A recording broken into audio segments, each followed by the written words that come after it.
नमस्कार दोस्तों। दिल्ली के उपराज्यपाल वीके सक्सेना ने राष्ट्रपति द्रौपदी मुर्मू को भेजे पत्र में नामित दिल्ली के मुख्यमंत्री आतिशी के शपथ ग्रहण के लिए 21 सितंबर की तारीख प्रस्तावित की है और साथ ही आम आदमी पार्टी के प्रमुख अरविंद केजरीवाल के मुख्यमंत्री पद से इस्तीफे को भी जी हां राष्ट्रपति के पास में आगे कैरी फॉरवर्ड कर दिया है। दोस्तों, कोई भी अगर फेरबदल होगा दिल्ली की सरकार के अंदर तो उसकी पहली फाइल पहुंचती है उपराज्यपाल के पास। फिर उपराज्यपाल अपने अप्रूवल देते हैं और आगे उसे करते हैं फॉरवर्ड देश के राष्ट्रपति के पास। तो पहला फेज पूरा हो चुका है और फाइनली अब राष्ट्रपति के उसमें स्टंप लगना, साइन होना बाकी है। सो गैस, उपराज्यपाल की ओर से ये कहा गया है कि आपके विधायक दल ने नए मुख्यमंत्री के शपथ ग्रहण समारोह की कोई तारीख प्रस्तावित नहीं की है। और ये जो दोस्तों डेट दी गई है 21 तारीख, ये दी गई है उपराज्यपाल के द्वारा। दरअसल अरविंद केजरीवाल ने गत मंगलवार को उपराज्यपाल को अपना इस्तीफा सौंप दिया था और आतिशी ने राजधानी में नई सरकार बनाने का दावा पेश किया था। जी हाँ, यहाँ पर आतिशी मतलब कि इस दिल्ली की नई मुख्यमंत्री बनेंगी। और केजरीवाल जब इस्तीफा सौंपने गए तो उनके साथ आतिशी और 4 मंत्री उस समय प्रेजेंट थे, मतलब मौजूद थे। और इसके बाद आतिशी को विधायक दल का नेता चुना गया सर्वसम्मति के बाद। और जैसे ही दोस्तों इनको दिल्ली का मुख्यमंत्री चुना गया तो एक न्यूज़ काफ़ी अधिक सोशल मीडिया प्लेटफॉर्म पर वायरल होने लगी। जी हाँ, वो थी आपकी अफजल गुरु को लेकर के। जी हाँ, इनके माता पिता ने एक पिटीशन दायर करी थी, मतलब कि एक दया याचिका दायर करी थी कि आखिरकार अफजल गुरु को फंसाया जा रहा है। जी हाँ, वो निर्दोष है। उसके बाद से आतिशी की जो छवि खराब करी गई है सोशल मीडिया के प्लेटफॉर्म पर, उसकी अलग ही बात है। दिन रात दोस्तों जो गोदी मीडिया थी उसने ये न्यूज़ दिखाई। बट दोस्तों हमको ध्यान रखना पड़ेगा कि आम आदमी पार्टी जो लगातार सरजमीं पर जो उसने वादे किए हैं वो काफ़ी हद तक इसने पूरे किए हैं। जी हाँ, काफ़ी हद तक पूरे किए हैं।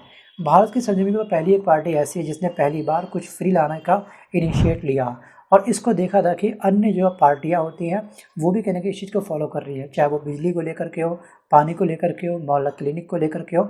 ये चीज़ें अदर स्टेट भी मतलब अब अप्लाई कर रही हैं। ठीक है, अपनी जनता की भलाई को लेकर के कदम उठा रही है। ये कहने की बहुत अच्छी बात है। लेकिन आतिशी को दिल्ली का मुख्यमंत्री चुनने के बाद जी हाँ, दिल्ली के वोट पर कहीं ना कहीं भारी भरकम असर पड़ने वाला है, ऐसे कयास लगाए जा रहे हैं लोगों के द्वारा।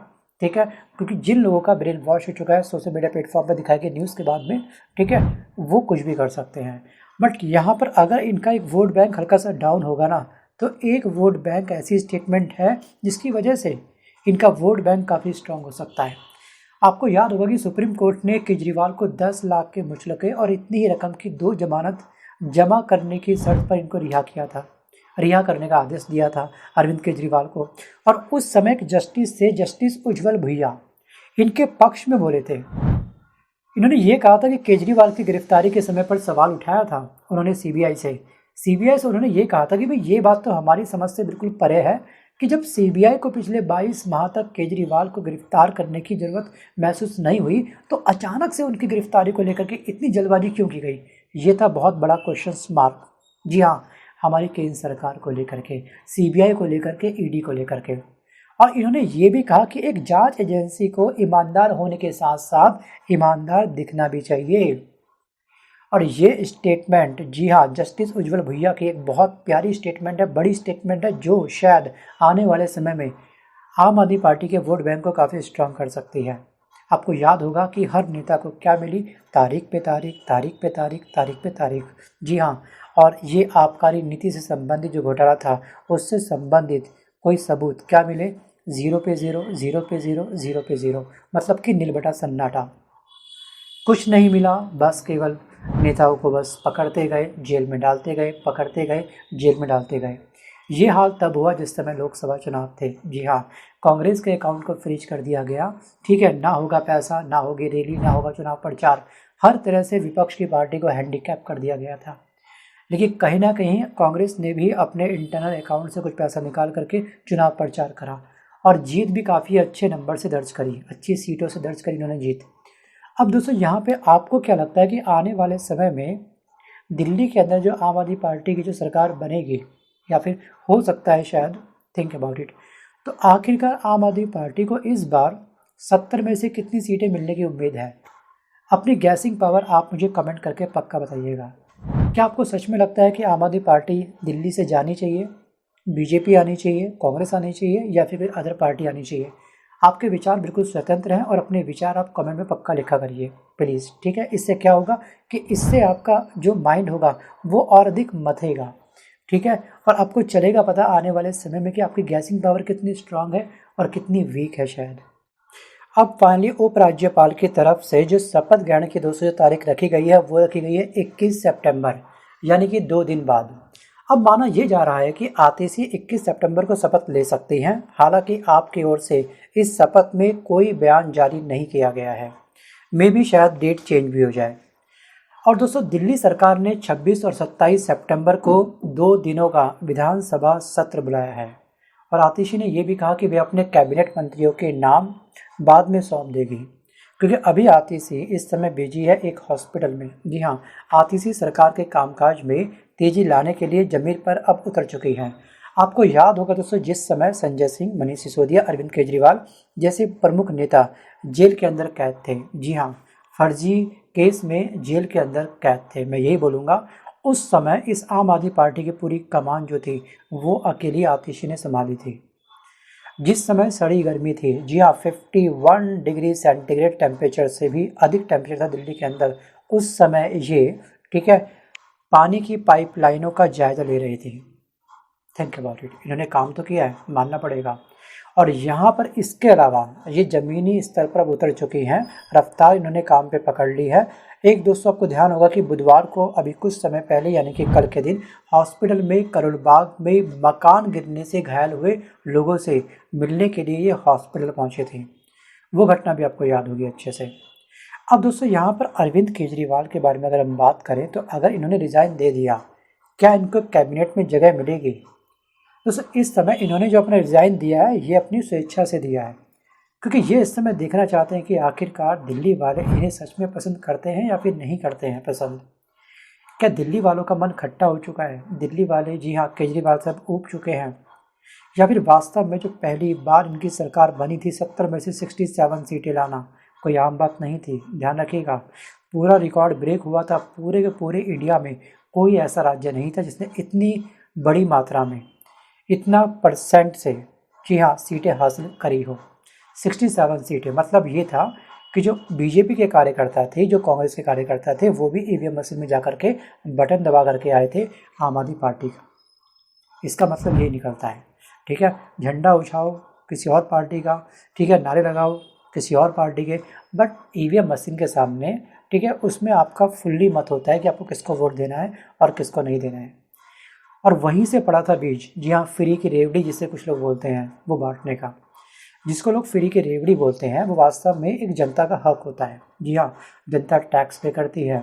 अगर आप एक 5 रुपये का पार्ले जी का बिस्किट भी खा रहे हो तो आप उसमें भी टैक्स पे कर रहे हो। जी हाँ, अगर आप एक मैच बॉक्स भी, माचिस का एक छोटी सी डिब्बिया भी लेके आ रहे हो मार्केट से, उसमें भी आप लोग टैक्स पे कर रहे हो। दोस्तों, सरकार किसी जनता के ऊपर एहसान नहीं कर रही है, लेकिन अगर यहाँ पे ध्यान रखिएगा, कोई भी अगर नेता हो, अगर उसकी नीयत काफ़ी साफ हो तो हर चीज़ पॉसिबल है, ये तो मानना पड़ेगा। जो आम आदमी पार्टी ने करके दिखाया है, वो अलग बात है कि अभी भी कुछ चीज़ें बाकी हैं, लेकिन समय तो कम से कम दो ना। यहाँ पर जनसंख्या काफ़ी अधिक है, स्वास्थ्य को भी देखना है, ठीक है, क्राइम को भी देखना है, जो जन सुविधाएँ होती हैं, बेसिक नीड, वो सब पूरी करनी है। कोविड के समय में भी जिस समय दिल्ली का जो फाइनेंशियल दोस्तों जो अकाउंट था, ठीक है, वो पूरा खाली हो चुका था, उस समय भी इन्होंने जो फ्री सुविधाएं हैं, जल को लेकर के, पानी को लेकर के, वो सब बरकरार रखी, जारी रखी, उसको ब्रेक नहीं लगने दिया बिल्कुल भी।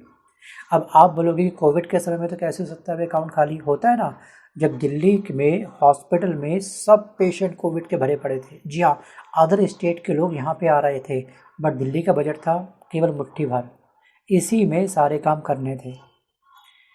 सो गाइस, यहाँ पर दिल्ली के जो अभी अरविंद केजरीवाल हैं वो एक्चुअली कैबिनेट का भी कोई हिस्सा नहीं है। जी हाँ, अब अरविंद केजरीवाल बन चुके हैं एक आम आदमी रिज़ाइन देने के बाद। साथ ही दोस्तों, दावा किया जा रहा है कि भारतीय जनता पार्टी, मतलब कि भाजपा जो है, ये केजरीवाल और आपके प्रमुख नेताओं की छवि धूमिल करने के लिए बेबुनियाद आरोप लगा रही है। जैसा कि हम लगातार देख रहे हैं, कभी कुछ, कभी कुछ, कभी कुछ, कभी कुछ। और आपके वरिष्ठ नेता व सांसद संजय सिंह ने बुधवार को, जी हाँ, एक प्रेस कॉन्फ्रेंस की थी। उसमें ये कहा था कि इस्तीफा देने के बाद अरविंद केजरीवाल ने सबसे पहले दिल्ली के मुख्यमंत्री का आधिकारिक आवास छोड़ने का फैसला लिया है। और जैसे कि लाजमी भी है, अगर कोई भी व्यक्ति दोस्तों, ठीक है, अगर अपना पद छोड़ता है तो उसको अपना आवास भी खाली करना पड़ता है। बट उसमें कहीं ना कहीं एक डेज आपको मिलता है कि आपको 21 दिन में खाली करना है, 30 डेज में खाली करना है, ठीक है, 2 मंथ में खाली करना है, 1 मंथ में खाली करना है। बट इन्होंने ये करा कि जो मेरी फॉर्मेलिटी है वो मैं जल्द से जल्द पूरी करूँगा और उसके बाद ये लग जाएंगे चुनाव प्रचार में। जी हाँ, तरीके से हरियाणा में चुनाव अभी होने वाले हैं बिल्कुल चंद दिनों बाद, उसके बाद आपके दिल्ली के होंगे विधानसभा चुनाव। तो इनका पूरा फोकस है जनता से मिलना और जनता की अदालत में जा कर के जो जनता चाहती है उसको एक्सेप्ट करना। इन्होंने अपने दोस्तों बयान में ये भी कहा था कि मेरा फैसला जनता की अदालत करेगी कि मैं ईमानदार हूँ या फिर नहीं हूँ। अगर लगता है कि मैं ईमानदार हूँ तो मुझको वोट करें, अगर लगता है कि मैं ईमानदार नहीं हूँ तो मुझे वोट ना करें। दोस्तों अब होगा फैब मंथ में दूध का दूध और पानी का पानी। जी हाँ, जो जनता वास्तविक रूप से नफरत करती है वो भी क्या ईवीएम मशीन के पास जा करके इन्हीं को सपोर्ट करेगी। जी हाँ, वोट करने से पहले आपकी जो ज़रूरतें वगैरह होती है और जो इनका काम है उसको मद्देनजर रखते हुए आप वोट का बटन दबाइएगा। भले ही अगर आपको कोई पार्टी पसंद नहीं आती है, भले ही आप लोग नोटा बटन दबाओ, बट आपका जो राइट है, जो आपका कर्तव्य है, जी हाँ, वोट देने का, उसको आप लोग पक्का निभा रहे हैं। दोस्तों अब आप मुझे यहाँ पे कमेंट ये करेंगे कि जो दिल्ली के मुख्यमंत्री का जो सरकारी बंगला होता है वो दिल्ली में कहाँ पे अवस्थित है। जी हाँ, वो लोकेशन, वीडियो को पॉज करके आप मुझे कमेंट करके पक्का बताना। और जितने भी दिल्ली वासी हैं ध्यान रखिएगा, जो लोग दिल्ली में रहते हैं उनको ये बेसिक जानकारी होनी चाहिए। आई थिंक सो आपको जानकारी होगी भी। एक्चुअली जो केजरीवाल है, केजरीवाल का दोस्तों सरकारी बंगला जो है वो 6 फ्लैग स्टाफ रोड यहाँ पे अवस्थित है। और यहाँ पे अरविंद केजरीवाल 15 डेज में सरकारी बंगला अपना खाली करने वाले हैं। ये एक ड्यूरेशन इन्होंने दे दिया है, वैसे शायद इससे पहले ही खाली कर देंगे, ऐसी उम्मीद लगाई जा रही है। दोस्तों संजय सिंह ने संवाददाताओं के साथ में बातचीत करते हुए, मतलब कि प्रेस कॉन्फ्रेंस करते समय, इन्होंने ये भी कहा कि अरविंद केजरीवाल की सुरक्षा को लेकर के भी चिंता जताई है। उन्होंने ये कहा है कि उन पर पूर्व में कई बार हमला हो चुका है। दोस्तों यहाँ पे ना अभी जो राजनीति है भारत की, उसमें एक्चुअली हमला बहुत चलता है। आपने देखा होगा इंदिरा गांधी को किस तरह से उनकी हत्या की गई थी, राजीव गांधी की किस तरह से हत्या हुई थी, और अब लगातार राहुल गांधी को भी कहीं ना कहीं थ्रेट्स मिल रहे हैं। जी हाँ, जान से मारने की धमकी मिल रही है। और राजनीति का स्तर इतना बुरा गिर चुका है, हमने कभी कल्पना भी नहीं करी थी इस बात की। जी हाँ, खुले में बोलते हैं लोग कि राहुल गांधी बाज आ जा, वरना तेरा हाल भी तेरी दादी के समान होगा। बीजेपी के नेता बोलते हैं कि जो राहुल गांधी की जबान काट के ला कर देगा, हम उसे 11 लाख का इनाम देंगे। राजनीति का स्तर इतना गिर चुका है, जिस समय हम लोग बोल रहे हैं कि हम भारत की तीसरी सबसे बड़ी अर्थव्यवस्था बन चुके हैं, हम विश्व गुरु बन चुके हैं, ठीक है, हम अमृतकाल के दौर में जी रहे हैं, ये दावे हो रहे हैं।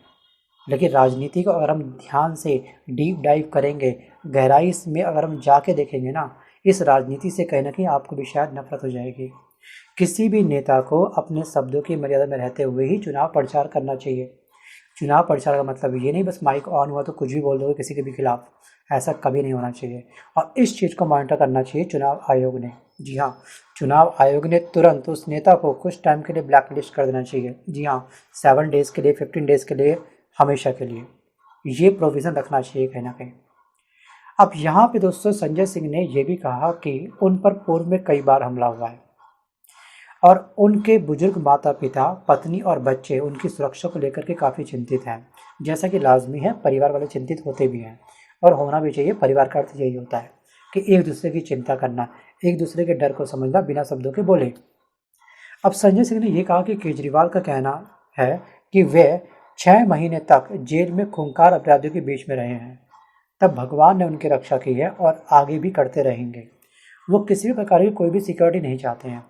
और आप सांसद ने यह कहा कि भारतीय जनता पार्टी केजरीवाल को, जी हाँ, बदनाम करने के लिए उन पर भ्रष्टाचार के झूठे आरोप लगा रही है। और अब दिल्ली की जनता को केजरीवाल की ईमानदारी पर अपना फैसला देना है। जी हाँ, दिल्ली की जनता, हम आम जनता अब ये फैसला करेंगे कि ये वास्तविक रूप से, जी हाँ, भ्रष्ट हैं या फिर ये वास्तविक रूप से ईमानदार हैं। और यहाँ पर आपकी ओर से सोशल मीडिया मंच पर एक्स पर एक पोस्ट किया गया जिसमें ये कहा गया है कि ईमानदार और त्याग की मिसाल पेश करते हुए अरविंद केजरीवाल मुख्यमंत्री आवास छोड़ देंगे और सरकारी सुरक्षा भी ये त्याग देंगे। जी हाँ, बिना किसी प्रोटेक्शन के चलना किसी नेता के लिए बहुत बड़ा खतरा होता है। कहीं पर भी कोई भी किसी भी इंसान की हल्की सी सरकी, जी हाँ, इनको वो हानि बचा सकता है। और इस टाइम पर दोस्तों सस्ते सस्ते रुपए में किसी इंसान को खरीदना, जी हाँ, किसी की सुपारी देना बहुत आसान है, क्योंकि भारत के अंदर ना इंसान की जान की कीमत बिल्कुल ज़ीरो हो चुकी है। इन सभी घटनाओं को देखते हुए मेरे मन में दोस्तों एक घटना आती है याद, जी हाँ, ताशकंद को लेकर के, ताशकंद समझौते को लेकर के। किस तरह से ताशकंद समझौता करने गए थे, जी हाँ, हमारे स्वर्गीय लाल बहादुर शास्त्री जी, लेकिन वापस उनका क्या आता है, पार्थिव शरीर। दोस्तों इसकी जांच को लेकर के, जी हाँ, इसके सस्पेंस की जांच को करने के लिए एक कमेटी बनाई गई थी। और अगर आप उस जांच को तरीके से समझना चाहते हैं या फिर भारत की राजनीति को अगर आप डीप डाइव करना चाहते हैं, तरीके से गहराई से, जी हाँ, जानना चाहते हैं, तो ताशकंद फाइल एक मूवी है 1.5 से 2 घंटे की, उसको आप ज़रूर देखिएगा। उसमें आपको चलेगा कि पता कि किस तरह से भारत की राजनीति का स्तर तब से बहुत ही गिरा हुआ स्तर हो चुका था। हमको लगा आने वाले समय में चीज़ें संभलेंगी, जी हाँ, लेकिन वर्तमान समय में चीज़ें बद से बदतर हो चुकी हैं। खास तौर पे हमारी राजनीति किस तरह से दोस्तों लाल बहादुर शास्त्री जी के जो एविडेंस है उनको छुपाया गया था, तोड़ा गया था, मोड़ा गया था। इस समिति में दोस्तों जितने मेंबर थे उनका अपना अपना अलग अलग एंगल था, परसेप्शन था, सब अपने अपने अकॉर्डिंग से चीज़ों को खेल रहे थे। जी हाँ, समिति बनी थी जांच के लिए, लेकिन ये समिति भी कुछ खास नहीं कर पाई। जी हाँ, मैं विस्तार से आपको कुछ नहीं बताऊंगा, बट रिक्वेस्ट ये है कि आपको कम से कम भारत के, जी हाँ, उन पर्सनैलिटी के बारे में पता होना चाहिए कि आखिरकार उनकी डेथ के पीछे की वजह क्या थी। जी हाँ, हार्ट अटैक था या फिर एक सोची समझी साजिश।